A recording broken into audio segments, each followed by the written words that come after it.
Billy Ríos deja callado a Leo Zuckerman y compañeros reconocen el legado que va a dejar López Obrador. Corre video. Que el tema más interesante de López Obrador es la narrativa, ¿no? Esta cuestión de por el bien de todo, primero los pobres. Yo creo que es poderosísima esa narrativa. Yo creo que López Obrador sí le dio a mucha gente que se sentía desvinculada con el gobierno, con el Estado, pues cierta identificación, cierta identidad de que, vaya, hay un presidente que sí está trabajando por nosotros, ¿no? ¿Dirías, Viridiana, que hay un afán de cambiar de régimen? Bueno, ya habíamos platicado el tema de que yo no estoy de acuerdo con la idea de que este es un cambio de régimen. Seguimos siendo una democracia, la diferencia es que ahora somos una democracia mayoritaria. Pero hay algo más con lo que tampoco concuerdo con Leo y es la idea de que la gran virtud de este gobierno es su narrativa. Porque la narrativa de reducción de la pobreza la han repetido muchos políticos hasta el cansancio. No es lo que dijo López Obrador lo que lo hace único. Lo que lo hace único es que él sí entregó resultados al respecto. Estamos hablando de un presidente que redujo cada mes que estuvo en el poder en 100,000 personas el número de personas que están en pobreza, comparado con 2 sexenios anteriores en los que, de acuerdo a los datos del doctor Esquivel, el economista, cada mes habían ingresado a la pobreza 100,000 personas. La diferencia es abismal y ese es el verdadero punto de quiebre. La forma, además, en la que se logra esta reducción de la pobreza no es, como piensan muchos, debido a las transferencias sociales o a los programas sociales. Es mayoritariamente debido a los cambios que se dan en el mercado laboral. Salario mínimo. El 73% de la reducción en la pobreza que se da durante el sexenio se da debido a, primero, la duplicación del salario mínimo. Segundo, el incremento en 33% de los ingresos medios de todas las familias mexicanas. Tercero, la reducción del outsourcing, que ayudó a 30 millones de familias y que aumentó en 17% la repartición de utilidades. Y cuarto, quizá un tema del que se habla menos, pero también muy importante, el hecho de que la informalidad sí se redujo a la vez de que el empleo aumentó. Y creo que si hace 6 años hubiéramos estado aquí y nos hubieran dicho que hacer esto fuera posible, muchos de nosotros hubiéramos dudado. Creo que muchos de nosotros hubiéramos dudado de que era posible tener tantos avances en materia laboral de manera tan pronta y una reducción de la pobreza tan importante como la que se presenció en este sexenio. Siento que el final del gobierno de Peña Nieto y también durante yo diría Calderón y Peña Nieto, muy acentuado con Peña Nieto, nuestra democracia se había vuelto un cascarón vacío, sobre todo con una ausencia absoluta de respaldo popular.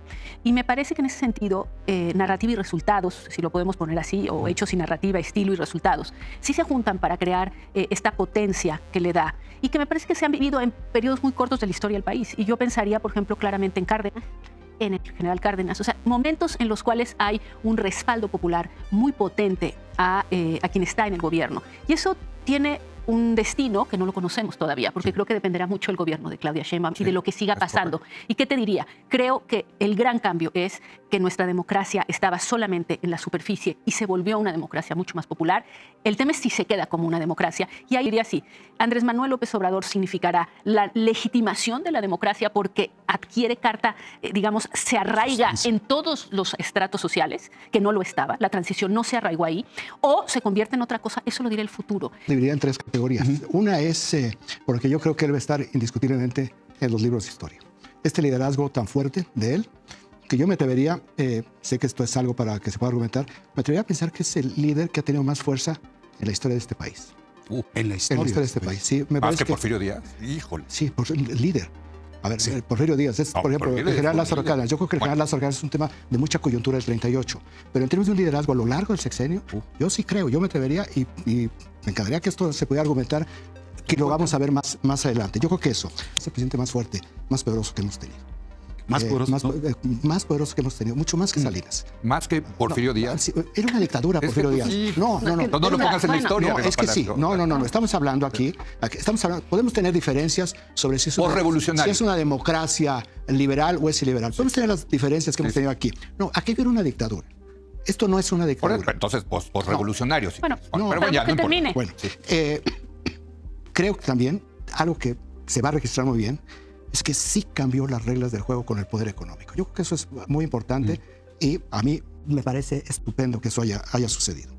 El hombre más rico de México duplicó su fortuna durante este sexenio gracias a 70,000 millones de pesos de contratos asignados directamente por el gobierno. Decía Denise, y tiene razón, se ganó la guerra cultural de los programas sociales. Y tienes toda la razón, Denise. Sobre todo el de adultos mayores, eso ya no se va a poder echar atrás. Y por eso yo sacaba a Salinas. Porque Salinas también ganó una guerra cultural que es la apertura comercial. Esta izquierda que hoy nos gobierna estaba en contra de la apertura comercial. Y cuando entró el presidente López Obrador, apoyó la apertura comercial. Bueno, yo creo que en este tema de las políticas públicas y sobre todo con respecto a desigualdad, Raymond tiene razón. Sí hubo una confrontación contra las élites. En mi opinión, una confrontación todavía modesta para el tipo de confrontación que requeriría un país como el nuestro. México es el cuarto país más desigual del mundo. Pero sin duda hubo un cambio muy importante en materia de desigualdad. Sí, déjame te doy un dato que creo que es muy importante que conozcamos. De 2000 a 2018, la concentración de ingresos en el 1% más rico aumentó de 12% a 30%. Ese es el aumento más grande del mundo. Estamos hablando de más de 200 países. La democratización mexicana fue un festín para las élites. Más que una revolución popular en donde se sacara al PRI de los pinos, realmente nuestra democratización lo que fue un acuerdo del PRI con sus oposiciones, en este caso el PAN, para que se creara una transición electoral que no tocara el modelo económico. Y en eso fue muy exitosa nuestra transición. Fue una especie de revolución en donde no solamente no se le corta la cabeza a María Antonieta, sino que se permite que se enriquezca abusivamente. Esa tendencia se acabó con López Obrador. Y lo que estamos viendo de 2018 a la fecha es una reducción en la concentración del 1%. Si bien es cierto que la riqueza de algunos de nuestros de los millonarios más altos, del 0.1%. Eso no se debió a los programas, a contratos públicos. 70,000 millones de pesos no es nada para Carlos Slim. Eso no es lo que le hizo la diferencia. Lo que le hizo la diferencia fue las tasas de interés globales, en donde, debido a que ha habido un periodo largo de altas tasas, se observó un incremento en las riquezas de la mayoría, de casi todos.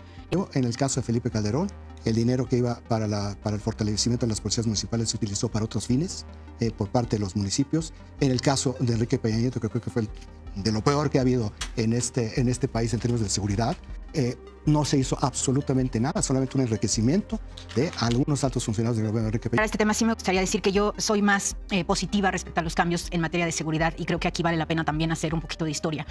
Con Felipe Calderón la tasa de homicidios se duplicó. Con Peña Nieto la tasa de homicidios aumentó 50%. Y con López Obrador la tasa de homicidios muy probablemente termine 10% abajo. Ese es un cambio muy importante en tendencia. Pero tienes que dar los contextos de cada sexenio. Sé que no es el único indicador. Y ellos prometieron resolverlo. Por supuesto, y también nos prometió crecer al 6% y no pasó.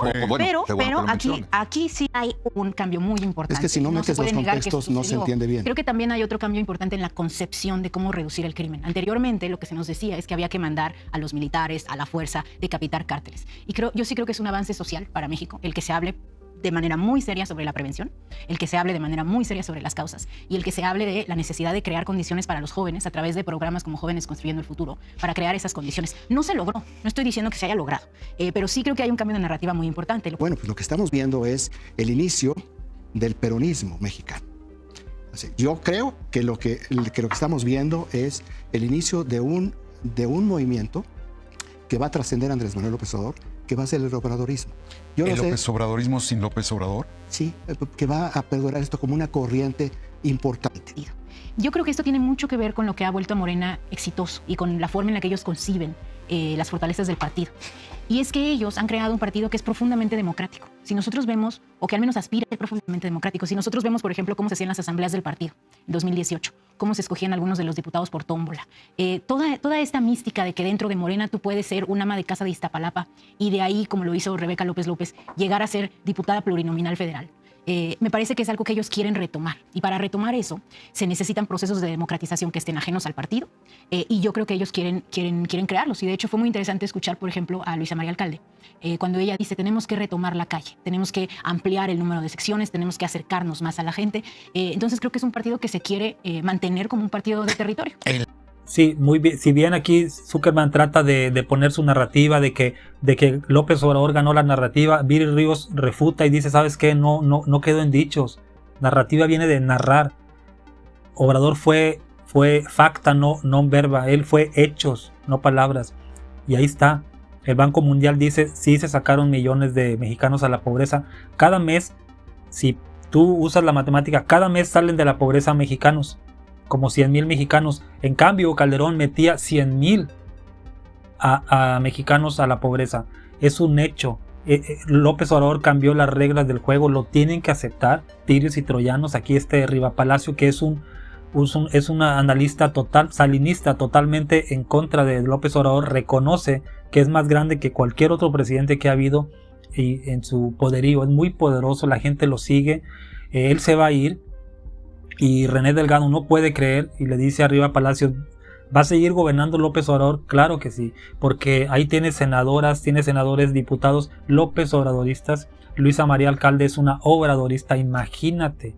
Los presidentes de los partidos, por ejemplo, delincuente Ampón de Alito, Él no es un salinista o no sé, cardenista o como le quiera decir, ¿verdad? No lo es, sedillista. Él es un amponcillo, un priista. Pero ahora los presidentes de los partidos van a ser obradoristas, alcaldes municipales, diputadas, obradoristas. Y yo digo que vaticino que en un futuro, en el 30, van a cambiar el nombre de Morena y se va a llamar Movimiento Obradorista de Regeneración Nacional. Lo van a dejar como está, nada más que le van a meter la O de obradorismo. El obradorismo tiene imperfecciones, claro, es perfectible.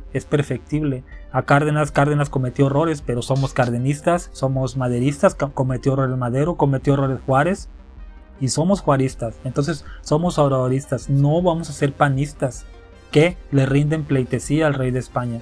Tiene razón Viri Ríos. Obrador no solamente ganó la narrativa, sino los hechos. Derrumbó paredes, muros que decían que no se podía subir el salario mínimo por encima de la inflación. Le ganó a doctores en economía. Un hombre que tardó años en graduarse le ganó. ¿Por qué? Porque tiene el conocimiento y la sabiduría del pueblo. Recogió los sentimientos de la nación.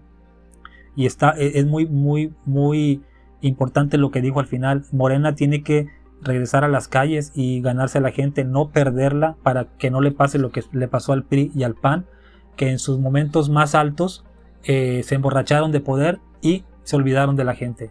Dime qué opinas tú. Hasta luego.